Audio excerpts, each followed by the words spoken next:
Yo quiero agradecer a Daniel Sánchez por haberme presentado y por decir el título de mi ponencia de esta tarde, mañana ya con ustedes. Se llama El grito ahogado de una niña violada. Para empezar, lo que quiero decir es que creo que la clínica psicoanalítica tiene una gran misión en sus espaldas. Y es una cosa importante a nivel, digamos, de poder dilucidar y debatir ciertos temas que no son temas sencillos. Yo hoy voy a tener la posibilidad de introducirme a uno de estos temas que considero temas polémicos y complicados, pero que con toda la sabiduría que nos permite el recorrido analítico, creo que podemos tomarlos desde una perspectiva de interés y de apertura a cualquier tipo de pensamiento alrededor de lo que voy a plantear, que, como vuelvo a repetir, no es algo sencillo. Yo voy a hablar de algo que en psicoanálisis es vital: la realidad psíquica. Fíjense ustedes muy bien, la realidad psíquica ha sido un concepto que Freud dilucidó en el año de 1917 en uno de sus escritos importantes que se llama El tabú de la virginidad. También durante ese año él estuvo escribiendo algo que se llamaba Las contribuciones psicológicas de la vida amorosa. Y en estos escritos Freud intentaba articular lo que él empezaba ya a ver en sus pacientes, que justamente tenía que ver con algo que es una frase muy conocida a nivel popular y que le hace a Freud decir: yo ya no creo en mis histéricas. Lo que ocurría es que Freud se daba cuenta de que las pacientes hablaban, se quejaban de sus síntomas, pero él, como un hombre de formación médica, tenía la preocupación científica de poder hacer de una manera veraz la autenticidad, diríamos, de esas quejas y la realidad de alguna manera auténtica, veraz, dentro de la verdad de esas quejas o de esos acontecimientos que se estaban en ese momento gestando en las pacientes en su consultorio. A mí me parece de vital importancia comprender que este concepto de realidad psíquica es un concepto que sigue actual en nuestra clínica psicoanalítica y que no debemos nunca de perder en cuenta. En algún momento dado, durante mi clínica, yo he tenido, digamos, la incertidumbre de verme confrontada al hecho de una demanda de una paciente que me pedía, demanda en el sentido de solicitud, que me pedía que yo fuera a un tribunal para poder hacer auténtico su discurso psicológico dentro de ese tribunal. Y en ese momento, seguramente se les presentará a algunos de ustedes si están formándose como psicoanalistas o si son psicoanalistas, estos momentos en donde uno en su clínica analítica se confronta a algo que te pide un paciente y que no sabes por dónde va la petición, si esto es algo que se puede hacer, que no se puede hacer, qué piensa el psicoanálisis al respecto. Y entonces yo me informé y me di cuenta de que precisamente nuestro quehacer psicoanalítico no es un quehacer que caiga dentro de la ciencia.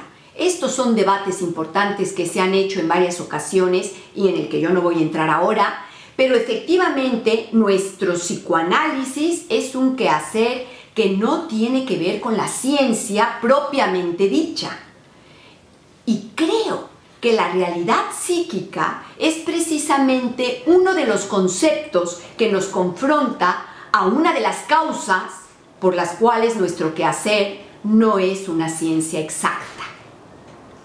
En otras palabras, que yo no fui a aquel tribunal, que yo le hice ver a mi analizante que el psicoanálisis era otra cosa, que si esa persona necesitaba un profesional que fuera a autentificar un hecho, un recuerdo, un síntoma o una patología mental de ella, tenía que ir a buscar algo que en España se llama psicólogo forense.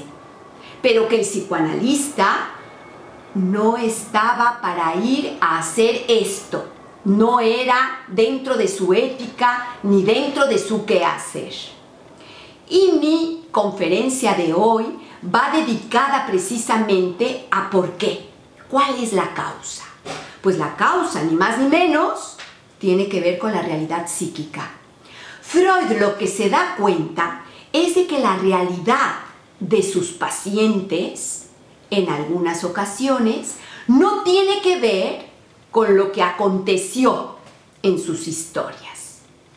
Por eso es que dice, yo ya no tengo fe en mis histéricas, pero después él va a continuar haciendo sus conceptos psicoanalíticos y va a continuar estudiando la psique humana para darse cuenta de que en realidad no era importante que hubiese ocurrido en la realidad o que no hubiese ocurrido, que lo realmente importante era que la realidad psíquica producía efectos de síntoma, aunque no hubiese ocurrido exactamente en la realidad objetiva, vamos a decir, el suceso. Dicho esto, me parece de vital importancia comentar que me encuentro entonces en mi clínica con un caso de una chica en donde vamos a poder ir de la mano, ustedes junto a mí, para ir entendiendo lo fuerte que puede ser la realidad psíquica y lo importante de nuestro quehacer como psicoanalistas, porque creo que es de vital importancia tener la posibilidad de escuchar todos estos sucesos, hayan ocurrido o no, porque en nuestro campo no importa que no hayan ocurrido, porque producen síntomas y problemas psíquicos de la misma magnitud que si hubiesen tenido lugar. Para ello entonces les voy a comentar de una paciente que es una niña que viene a mi consultorio a los 13 años de edad, traída de la mano de su madre. En las primeras entrevistas, la madre lo que me dice es lo siguiente: mi hija se tiró de la terraza y ella me dice literalmente, falló de morir. Me interesa la frase, falló de morir. Acá en España se llega a utilizar a veces los verbos de esa manera, pero a mí me parecía muy interesante porque tenía que ver con algo que fallaba. Yo me preguntaba si eso era algo del orden de algún fantasma en la madre. Falló de morir. Yo empiezo a tener mis entrevistas con las dos, con la madre y con la hija, y después le pido a la madre que salga a la sala de espera para yo empezar a tener mis entrevistas exclusivamente con la niña. Hay un momento que me parece vital en este caso, que es cuando yo le pregunto a la niña por qué se tira de la terraza. Está la madre presente en ese momento. Creo que es importante contarlo porque es justo cuando yo creo que se establece la transferencia entre la niña y yo. La madre me ha venido diciendo que la niña no quería venir. A mí me han recomendado y por eso es que ella la trae conmigo. Entonces hay un momento donde yo le pregunto a la niña directamente por qué se ha tirado de la terraza. Le pregunto si ella lo sabe, qué es lo que la empuja a este acto, diríamos nosotros, pasaje al acto.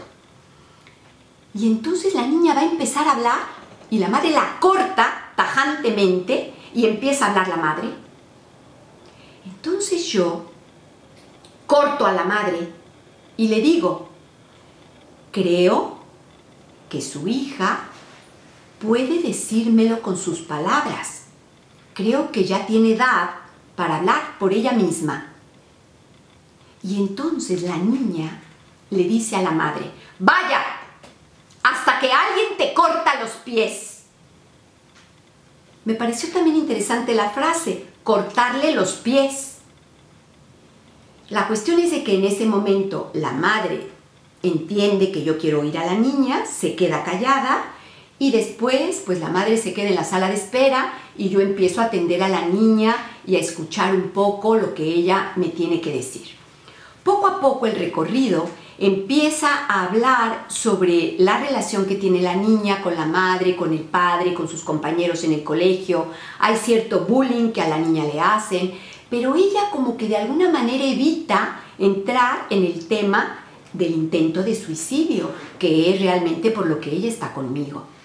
Entonces, yo voy viendo a la madre también, porque la niña sola no veo que avanza. Ella empieza a hablarme de cosas de ella, pero yo en algunas ocasiones cito a la madre con ella para ver un poco cómo ellas dos tienen relación y a veces me ayuda a avanzar en el recorrido. Así es de que yo introduzco en un momento dado nuevamente a la madre para preguntar un poco algunas cosas y entonces la madre me dice, quizás ella no te ha querido comentar, pero desde el momento en el que se aventó de la terraza y falló de morir, ha empezado a tener unas actitudes muy raras.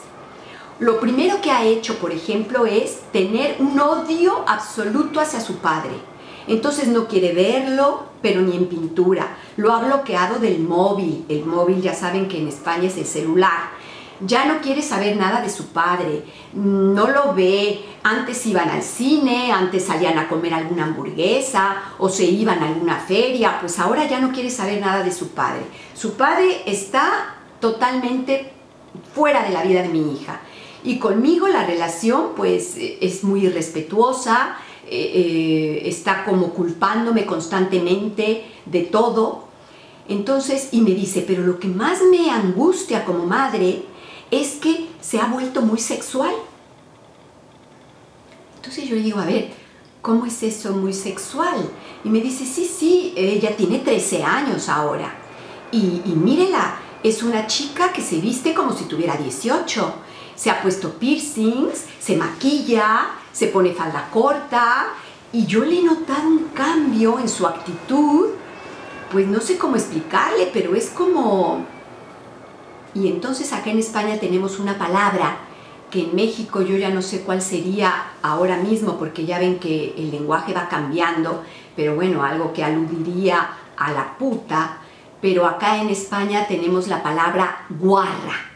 Guarra es una palabra muy especial en España porque en el fondo la guarrería significa como una cosa sucia. Cuando hay niños, les dices, miren, no, qué guarros, o no hagan guarrerías. Quiere decir suciedad. Qué guarra vienes, es que la ropa se ha ensuciado. Pero esto de sucio, pues entonces ha tomado en la voz, en la palabra, en España, ha tomado el significante de puta. Entonces una chica guarra es una chica sexual, es una chica puta, es una chica que hay otra palabra aquí que es salida. Como salida, yo un poco lo entiendo como que se sale de control su deseo sexual. Entonces la madre alude a eso frente a la niña en esa sesión. Y en ese momento, sí, efectivamente yo me percato de esto que yo no me había percatado, que precisamente, efectivamente la niña tenía un hábito físico de su ropa y una manera probablemente un poco de mayor edad a la edad que ella tenía. Y entonces yo le pregunto a ella que si lo que dice su madre le parece a ella que es acertado. Y entonces, bueno, allí ella me pide que la madre se salga, así que la madre vuelve a salir y entonces tomamos la problemática de su vida sexual. Entonces la niña lo que me dice es, mira, Yo efectivamente no sé qué me pasa, pero desde que yo he tenido lo de aventarme de la terraza, ella la internaron en un hospital, tuvo varias fracturas, estuvo medicada por psiquiatras, en fin, ella pasó un año importante de recuperación después de aquel intento de suicidio. Pero cuando vuelve a su casa, me dice, efectivamente es como que yo me he vuelto como más interesada por la sexualidad. Me interesan las mujeres, me interesa el sexo, yo creo que soy bisexual, yo creo que yo puedo tener sexo con hombres, sexo con mujeres, incluso poliamor. Entonces me empieza a contar un poco por dónde va su sexualidad y cómo ha cambiado un poco desde antes de que ella se intentara el suicidio. A mí me parece un poco extraño, sinceramente. Empiezo a tratar de entender qué pasa, por qué después de un intento de suicidio, volvemos a la frase de la madre, donde ella falló de morir, ella entonces tiene dos síntomas. Primer síntoma, no quiere hablar con el padre, está enfadada y rebelde con el padre, no quiere verlo. Segundo síntoma, se ha vuelto sexual. Bueno, seguimos nuestro tratamiento, es un tratamiento de muchos años el que estoy contándoles. Ella va creciendo, se va haciendo mujer, efectivamente tiene una sexualidad muchísimo más abierta de probablemente quizá como su madre la hubiera deseado. Pero lo importante en estos síntomas es que hay un momento en el que cuando ella tiene aproximadamente unos 16 años, ella va en una bicicleta y se cae. Y entonces la vuelven a internar en el hospital, le enyesan su brazo, acá le llaman escayolar, entonces trae el brazo escayolado.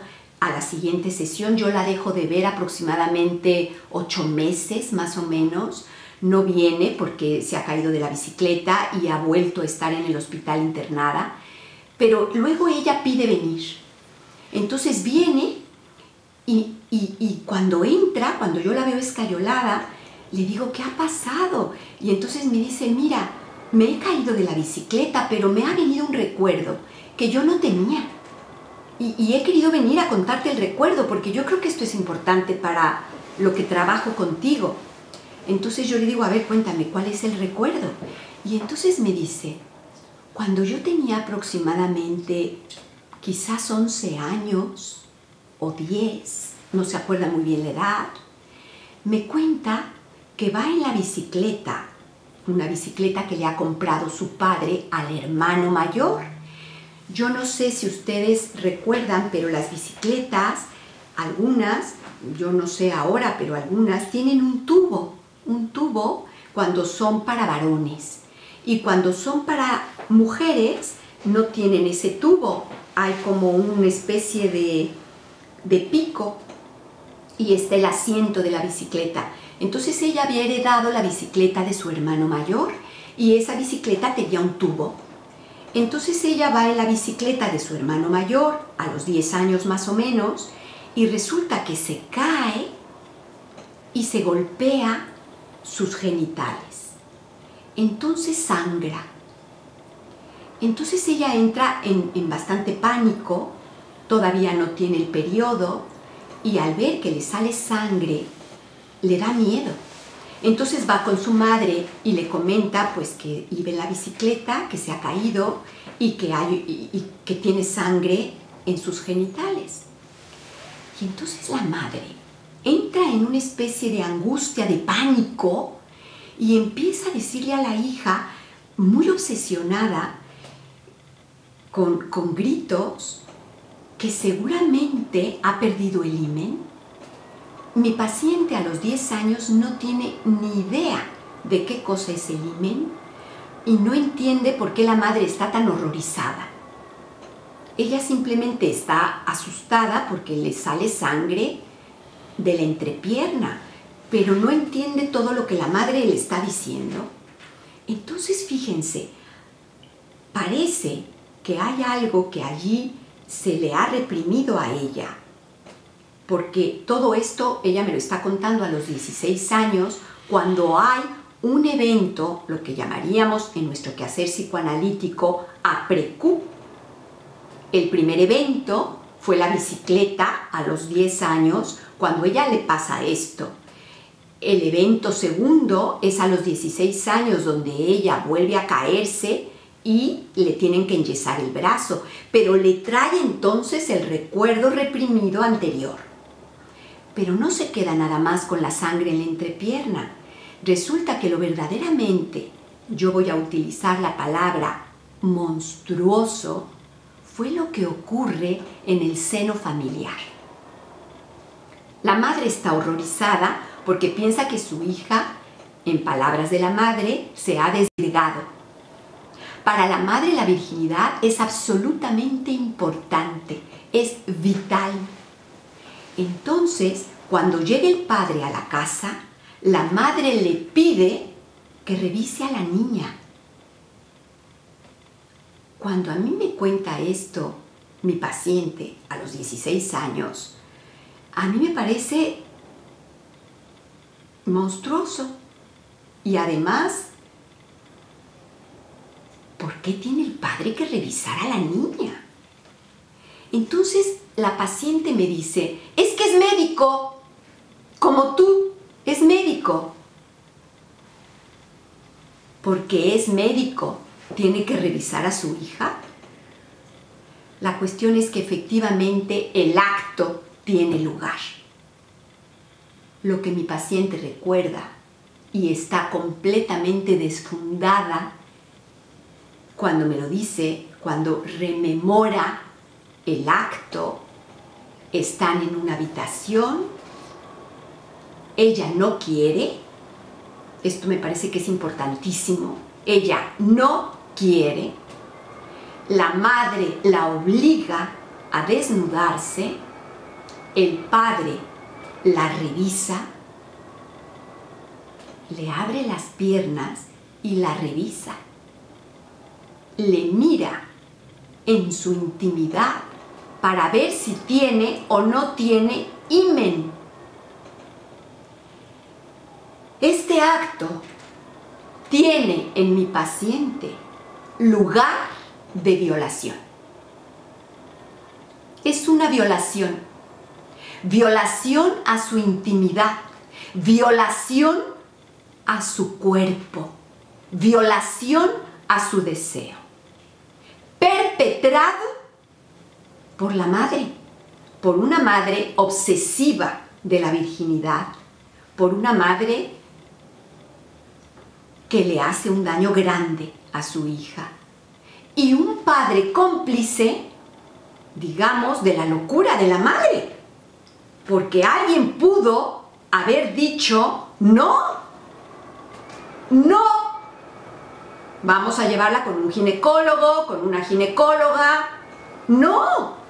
Pero nadie dijo no y se hizo el acto. ¿Qué podemos pensar a nivel del acontecimiento, de lo que vamos a decir la realidad objetiva? ¿Es esto una violación? Desde un punto de vista científico o a nivel de un juicio en un tribunal de abogados, probablemente la respuesta es no. Pero psíquicamente, en nuestro quehacer psicoanalítico, esto ha sido una violación y la niña lo ha vivido como una violación. Y entonces me dice, nunca había dicho esto porque no me acordaba. Nunca hubiera salido si no me caigo de la bicicleta ahora o si no estoy aquí contigo hablando las cosas y recordando.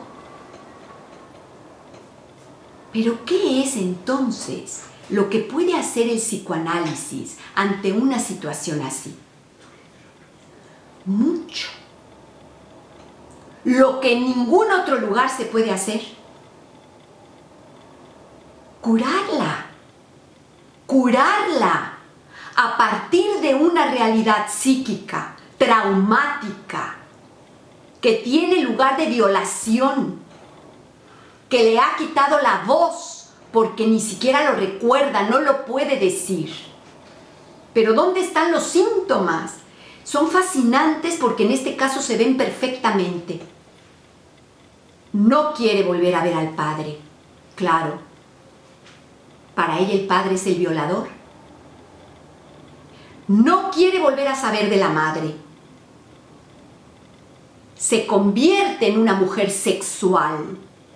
Claro, porque ser una mujer sexual a nivel de la lógica inconsciente tiene una razón de ser, en este caso particular.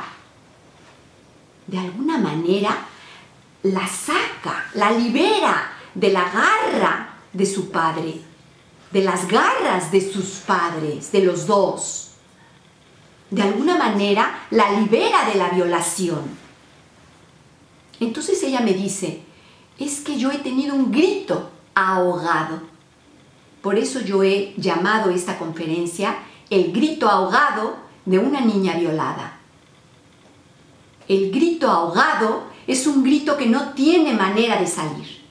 ¿Cómo va a salir si ni siquiera sabe que esto es una violación para ella, aunque no haya sido penetrada? Freud habla entonces de la realidad psíquica como una realidad importante que tenemos que escuchar como psicoanalistas, porque no tiene nada que ver con la realidad de los acontecimientos y en muchas ocasiones tiene que ver con la historia del sujeto. Este caso a mí me parece estupendo para poder captar lo que implica el fantasma de la seducción. El fantasma de la seducción tiene que ver con las violaciones, tiene que ver con la seducción del adulto en un niño o niña. Y ese momento de cómo vive el niño esta seducción de parte de un adulto. A veces pueden no ser violaciones, pero en muchas ocasiones se registran a nivel psíquico como violaciones. Y los síntomas que acarrean como consecuencia son síntomas a veces del orden de la tragedia, como por ejemplo en esta chica que se lanza por una terraza y que lo que busca es morir, suicidarse. Y no es un suicidio dirigido al otro por algún tipo de rebeldía. Es algo del orden de la melancolía, de la impotencia, porque hay algo de lo que Lacan llama precisamente el registro de lo real con R mayúscula, en donde la palabra no logra llegar, en donde lo simbólico no logra simbolizar, y donde se queda una especie de angustia insoportable ante algo que rebasa a la persona y que le hace sentirse completamente fuera de control. Pienso que el caso de esta niña, ahora ya una mujer, es un caso muy importante para poder plasmar la grandeza que tiene nuestro tratamiento psicoanalítico, la importancia que tiene para nosotros escuchar lo que en otras formaciones podría ser una mentira, y nunca olvidar que para nosotros psicoanalistas la verdad está hecha de ficción. Muchas gracias.